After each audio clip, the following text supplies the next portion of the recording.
বিসমিল্লাহির রহমানির রহিম। আসসালামু আলাইকুম। কেমন আছেন আপনারা সবাই? আলহামদুলিল্লাহ, আমিও ভালো আছি। আজকে আপনাদের মাঝে আমি নিয়ে আসছি ব্রেড এগ টোস্ট রেসিপি। তো আমরা ব্রেড এগ টোস্ট সচরাচর আমরা সবাই করে থাকি বাসায়। ছোটো বাচ্চাদের খুব পছন্দ এই রেসিপিটা। তো ডিম আর রুটি দিয়ে তৈরি হয়। তো আমি এখানে যা যা নিয়েছি, এখানে আমি 4 পিস রুটি আছে। এখানে 4টা রুটি আছে এরকম আস্ত। আপনারা চাইলে কেটেও নিতে পারেন। আমি এভাবে 2টা রুটি কেটে নিয়েছি, এভাবে কেটে নিতে পারেন। আর 2টো ডিম নিয়েছি। লাগবে ঘি, তেলও সাথে দিব। লাগবে পরিমাণ মতন চিনি। এখানে আমি 2 চামচ পরিমাণ ভরে চিনি নিয়েছি। আপনারা চাইলে চিনির ডিমের আর রুটির পরিমাণ বুঝে আপনারা চিনিটা বাড়িয়ে কমিয়ে নিতে পারেন। তো বেশি মিষ্টি হলে ভালো লাগে না, যে যেরকম মিষ্টি পছন্দ করে। আর লাগবে এখানে গরুর দুধ নিয়েছি আমি। এখানে আপনারা চাইলে ফাঁকিটাও ইউজ করতে পারেন। আমি এখানে ফাঁকিটা না নিয়ে এখানে আমি যে লিকুইড গরুর দুধ আছে সেটা আমি নিয়ে নিয়েছি। তাহলে আমরা এখন এটাকে গুলিয়ে নেব ডিমগুলো ভেঙে। কারণ আমি 2টো ডিম নিয়েছি। বিসমিল্লাহির রহমানির রহিম।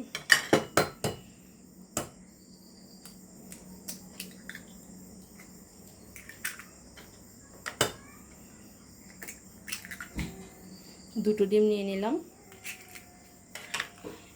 এখানে যে চিনিটা আছে সে চিনি পুরোটুকুই আমি দিয়ে দিব এখানে।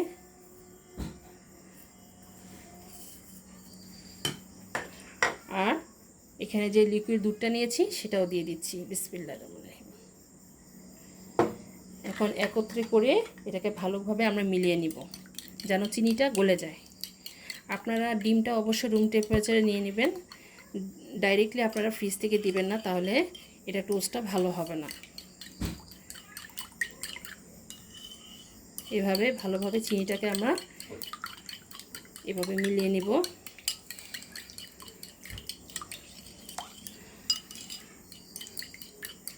এখন আমরা ভাজতে চলে যাব। তাহলে চলুন আমরা ভাজতে চলে যাই। আমি চুলোর কাছে চলে আসছি। এখন আমি জালটা জ্বালিয়ে দিব। বিসমিল্লাহির রহমানির রহিম। আঁচটা কমিয়ে দিলাম। এর মধ্যে আমি সামান্য কিছুটা তেল দিয়ে রেখেছিলাম। তো এখন আমি এর মধ্যে 1 চামচ পরিমাণ ভরে ঘি দিয়ে দিব। বিসমিল্লাহির রহমানির রহিম। 1 চামচ ভরে আমি ঘিটা দিয়ে দিলাম। ঘিটা দিলে এটা ফ্লেভারটা ভালো লাগে। তো আপনারা ঘি না দিলে বাটার দিয়েও করতে পারেন, যেটা মাখন দিয়েও ভাজা যায়। তো তেল মাখন যেটাই আপনাদের হাতের কাছে থাকবে সেটা দিয়ে আপনারা এটা ভেজে নিতে পারেন। বিসমিল্লাহির রহমানির রহিম।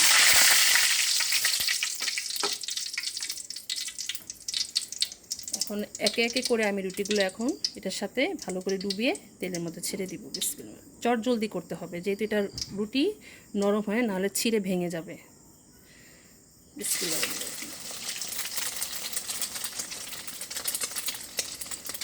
বিসমিল্লাহ।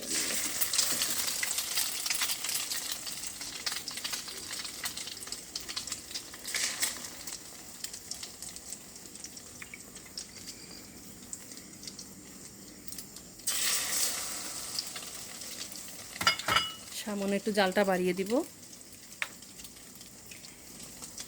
এটা লাল হয়ে আসলে এটাকে আমরা উল্টিয়ে দিব।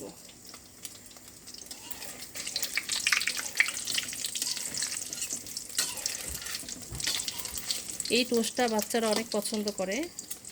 যখন কিছু দেখবেন খেতে ইচ্ছা হবে বা ভালো লাগছে না, তাহলে আপনার চটজলদি এই পাউরুটি দিয়ে এই রেসিপিটা তৈরি করে নিতে পারেন।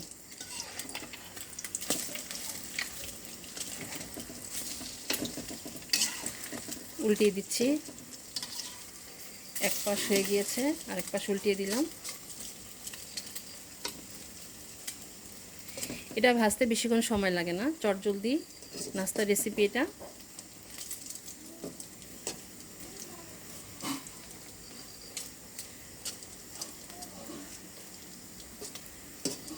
আমার বাচ্চারা এটা হলে আর ভাত খেতে চায় না, প্রচণ্ড পছন্দ করে আমার বাচ্চারা এই রেসিপিটা।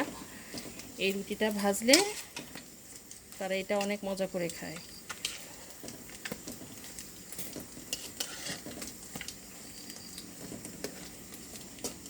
চুলার আঁচটা কমিয়ে দিব। এখন আমার এটা হয়ে গিয়েছে, এটা এখন নামিয়ে দিব। এটা বেশিক্ষণ রাখা যাবে না, রাখলে এটা পুড়ে যাবে। নামিয়ে নিব। হয়ে গিয়েছে এটা।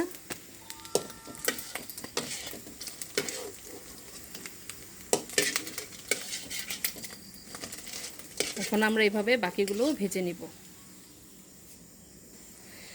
আমাদের একে একে সবগুলো ভাজা হয়ে গিয়েছে।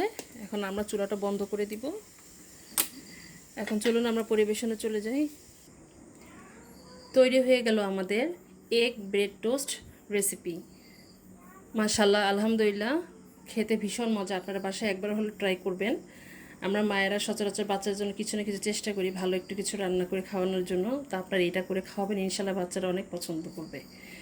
তো আমার রেসিপিটা কেমন হয়েছে আপনারা অবশ্যই কমেন্ট করে জানাবেন। আর আমার জন্য দোয়া করবেন, আমি যেন আপনাদের মাঝে আরও নতুন নতুন রান্না নিয়ে আসতে পারি। আপনারা যে যেখানে আছেন ভালো থাকেন। আর আমার জন্য অবশ্যই বেশি বেশি করে লাইক এবং শেয়ার করে দেবেন এবং সাবস্ক্রাইব করতে একদমই ভুলবেন না। তো আপনারা যে যেখানে আছেন ভালো থাকেন, সুস্থ থাকেন। আল্লাহ হাফেজ।